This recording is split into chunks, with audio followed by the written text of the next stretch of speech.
Hello प्यारे विद्यार्थियों, एक नई वीडियो में आप सभी का स्वागत है। जैसा कि आप लोग को पता है, हम लोगों का क्लास 6 के एनसीईआरटी वाला टॉपिक चल रहा है। इससे पहले हम लोगों ने टोटल 4 टॉपिक पे चर्चा कर चुके हैं और आज हम लोगों का ज्योग्राफी क्लास 6 का चैप्टर नंबर 5 होने वाला है, जिसका नाम है पृथ्वी के प्रमुख परिमंडल। तो इसमें सबसे पहले हम लोग बात करेंगे कि परिमंडल होता क्या है। पृथ्वी का मतलब तो समझ में आ रहा है कि मतलब समझ में आ रहा है, प्रमुख का मतलब समझ में आ रहा है, प्रमुख मतलब मुख्य होता है। अब देखते हैं हम लोग परिमंडल का मतलब क्या होता है। सबसे पहले हम लोग परिमंडल को समझते हैं। जो परिमंडल है दो शब्दों से मिलकर बना है, पहला परि, दूसरा मंडल। परि का मतलब होता है चारों तरफ, दूसरा मंडल होता है तो विशेष स्थान या क्षेत्र। विशेष स्थान या क्षेत्र मंडल कहलाता है। तो पृथ्वी का जो विशेष स्थान है चारों तरफ, उसी को हम लोग कहेंगे पृथ्वी के मंडल। अब इसमें बात करेंगे हम लोग, मंडल तो बहुत है पृथ्वी के, लेकिन प्रमुख मंडल कितने हैं और कौन कौन से हैं, इनको हम लोग जानने वाले हैं। तो सबसे पहले बात करें, पृथ्वी का जो प्रमुख परिमंडल है वो स्थल मंडल के नाम से जाना जाता है। दूसरा जो प्रमुख है जलमंडल के नाम से जाना जाता है। तीसरा जो है वायुमंडल के नाम से जाना जाता है और चौथा जो है कि जीवमंडल के नाम से जाना जाता है। तो कुल मिलाकर पृथ्वी के 4 प्रमुख जीवमंडल हैं। पहला है स्थल जलमंडल। अब स्थल मंडल के बारे में थोड़ी सी जानकारियां हम लोग हासिल करना चाहेंगे। तो जो स्थल मंडल है, पृथ्वी का ठोस वाला भाग स्थल मंडल कहलाता है। अब ये स्थल मंडल 2 भागों में बांट दिया गया। पहला हो गया महाद्वीप जो कि 29% है, महासागरीय बेसिन जो कि 71% है। अब महासागरीय बेसिन में ही महासागर स्थित होता है। तो यहाँ पे बात करेंगे हम लोग, महासागरीय बेसिन में जल होता है जो कि 71% होता है। तो इसके बारे में हम लोग आगे चर्चा करेंगे, थोड़ी सी इसके बारे में जानकारी हासिल कर लेते हैं। अब ये जो महाद्वीप है 29% है और ये 7 भागों में विभाजित किया गया है। पहला हो जाता है एशिया महाद्वीप जो कि सबसे बड़ा है, सभी महाद्वीपों से बड़ा महाद्वीप एशिया महाद्वीप है। यहां से कर्क रेखा होकर जाती है और यहां पर बोला जाए कि सबसे ऊंचा पर्वत कौन है, तो वो हो जाता है एवरेस्ट पर्वत जो कि एशिया महाद्वीप में स्थित है। दूसरा आ जाता है यूरोप महाद्वीप। यूरोप महाद्वीप जो है कि ये एशिया से पश्चिम साइड में स्थित है। 3 तरफ से जल से घिरा हुआ है, लेकिन एक तरफ से जो कि एशिया से अलग करता है इसे यूराल पर्वत। एशिया और यूरोप को कौन सा पर्वत अलग करता है, तो यूराल पर्वत अलग करता है। आगे बढ़ते हैं तो अगला हम लोगों का हो जाता है अफ्रीका महाद्वीप जो कि दूसरा सबसे बड़ा महाद्वीप पृथ्वी पर है। अब ये जो अफ्रीका महाद्वीप है इसे कर्क रेखा, मकर रेखा और विषुवत रेखा, तीनों रेखाएं जो कि ताप को नियंत्रित करती हैं, तीनों रेखाएं यहां से होकर जाती हैं। यहाँ पे विश्व की सबसे लंबी नदी पाई जाती है जिसका नाम नील नदी है। आगे बढ़ते हैं तो तीसरे नंबर पे जो महाद्वीप आता है वो उत्तर अमेरिका महाद्वीप है, तीसरा बड़ा महाद्वीप क्षेत्रफल की दृष्टि से। इसमें जो है हम लोग बात करें तो पनामा स्थल जल संधि पाई जाती है जो कि उत्तर अमेरिका को और दक्षिण अमेरिका को जोड़ती है, कुछ इस तरीके से। यही रही आपकी पनामा जल संधि, ये उत्तर अमेरिका और दक्षिण अमेरिका दोनों को आपस में जोड़ती है। आगे बढ़ते हैं तो आगे हम लोग को मिलता है दक्षिण अमेरिका। जो दक्षिण अमेरिका है, तो दक्षिण अमेरिका के बारे में थोड़ी सी जानकारी हम लोग हासिल करना चाहेंगे। तो यहाँ पे सबसे लंबी पर्वत श्रृंखला पाई जाती है जिसका नाम एंडीज है। ये जो एंडीज है दक्षिण अमेरिका में कुछ इस प्रकार से, ऊपर बना देते हैं, ये यहां से होते हुए पूरा टोटल दक्षिण अमेरिका में बहुत लंबी है, इसीलिए इसे विश्व का सबसे लंबी पर्वत श्रेणी के नाम से जाना जाता है। सबसे बड़ी नदी, विश्व की सबसे बड़ी नदी जो है कि अमेजन नदी, यहीं पाई जाती है। कहाँ? दक्षिण अमेरिका में। उसके बाद हम लोग सबसे छोटा महाद्वीप का बात करें तो ऑस्ट्रेलिया सबसे छोटा महाद्वीप है।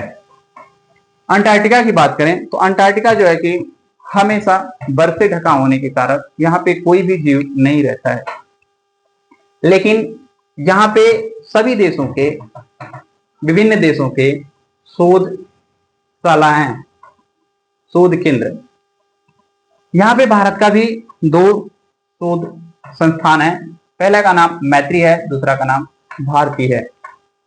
तो ये दोनों याद रखेंगे, पेपर में पूछ लिया जाता है, इंपॉर्टेंट है। आगे बढ़ते हैं हम लोग, तो हम लोगों को मिलेगा जलमंडल। अब ये जो जलमंडल है, पृथ्वी पर मौजूद जल स्रोत जो है जलमंडल के नाम से जाने जाते हैं।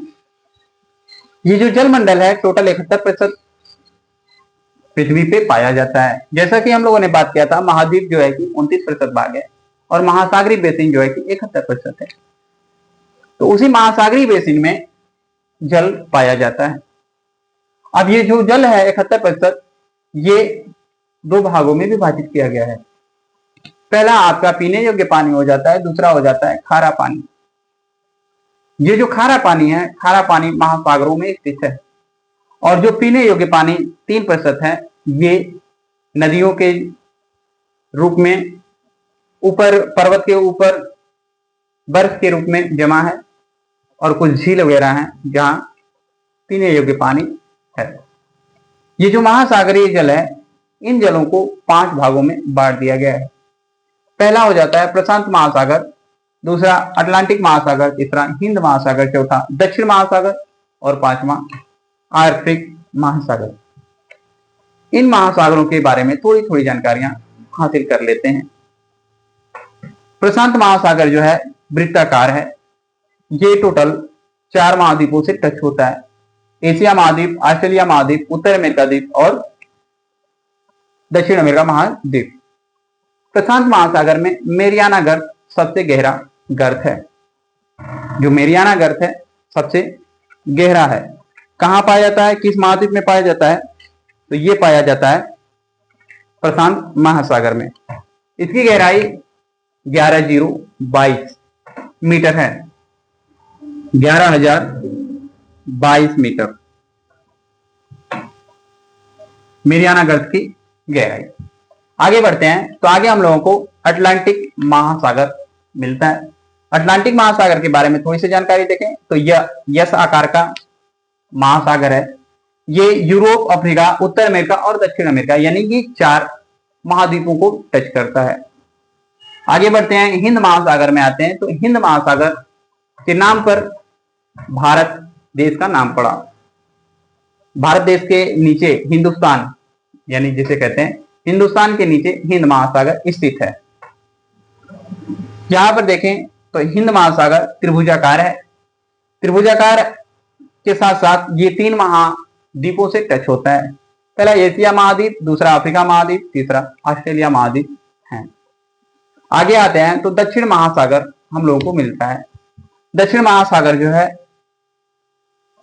ये चारों तरफ से अंटार्कटिक महाद्वीप से घिरा है। इसके आगे हम लोग बढ़ते हैं तो हम लोगों को आर्कटिक महासागर मिलता है।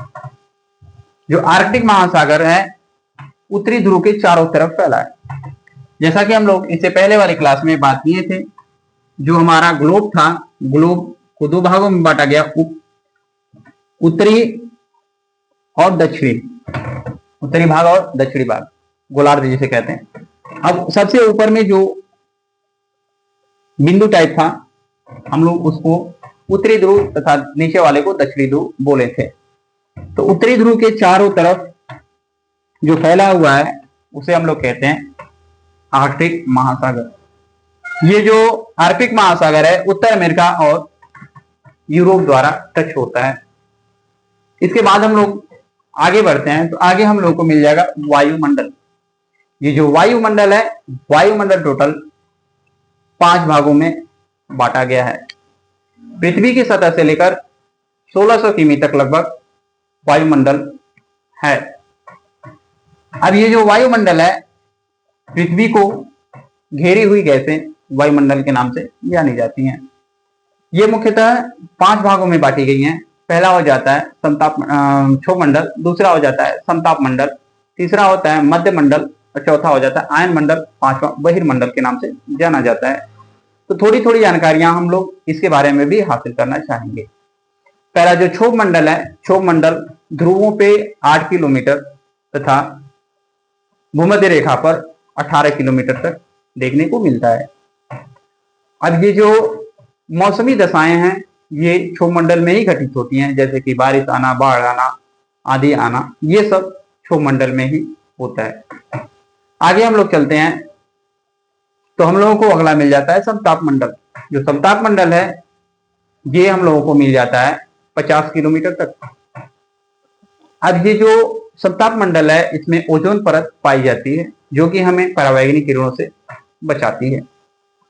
अच्छा, पहला जो क्षोभ मंडल है ये 0 से कहीं 8 किलोमीटर और कहीं 18 किलोमीटर तक, लेकिन लगभग मिलेंगे तो 12 किमी माना जाता है। औसत निकालेंगे तो 15 किमी आएगा, लेकिन वो गलत माना जाएगा, हम लोग 12 किमी को मानकर चलेंगे। अगला जो है मध्य मंडल आता है, तो 80 किमी तक, 80 से 85 किमी तक मध्य मंडल को माना जाता है। जो हमने इससे पहले वाले वीडियो में बात किया था उल्का पिंड के बारे में। अब जो उल्का पिंड है वो मंगल और बृहस्पति की कक्षा से पृथ्वी की कक्षा में आते हैं, वायुमंडल में आते हैं, तो यही मध्य मंडल में जलकर नष्ट हो जाते हैं। अगला हम लोग बात करते हैं आयन मंडल के बारे में। तो जो आयन मंडल है, अब ये आयन मंडल मुख्यतः 500 से 1000 किमी के बीच में होता है। 80 से 500 कहीं हो जाता है और कहीं 80 से 1000 किमी तक होता है। लेकिन इसके बाद हम लोग बढ़ते हैं तो इसमें जो है रेडियो संचार और सैटेलाइट छोड़े जाते हैं।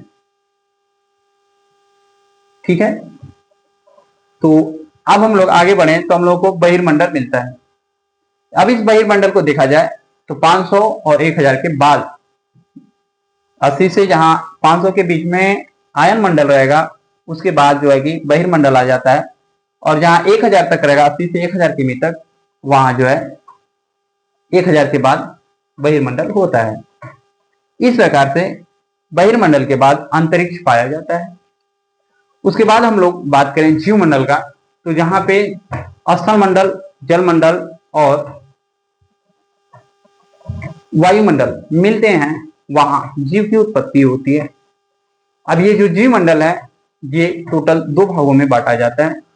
पहला हो जाता है जंतु जगत, दूसरा हो जाता है पादप जगत।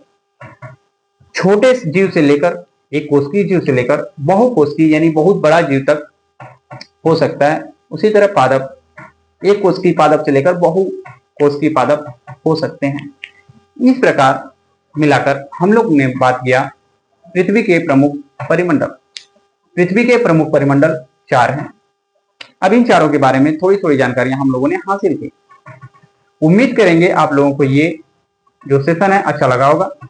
यदि अच्छा लगा तो इस वीडियो को लाइक करें, शेयर करें और कमेंट के माध्यम से हमें अवश्य बताएं वीडियो कैसी लगी। देखिए, हम इधर उधर की बात न करते हुए सीधे मुद्दे की बात करते हैं, और जिससे जितना छोटा से छोटा हो सके वीडियो को बनाया जा सके और एग्जाम के मद्देनजर रखते हुए सभी टॉपिक हों। तो इस क्लास को यहीं पे रोकते हैं। So thank you for watching this video.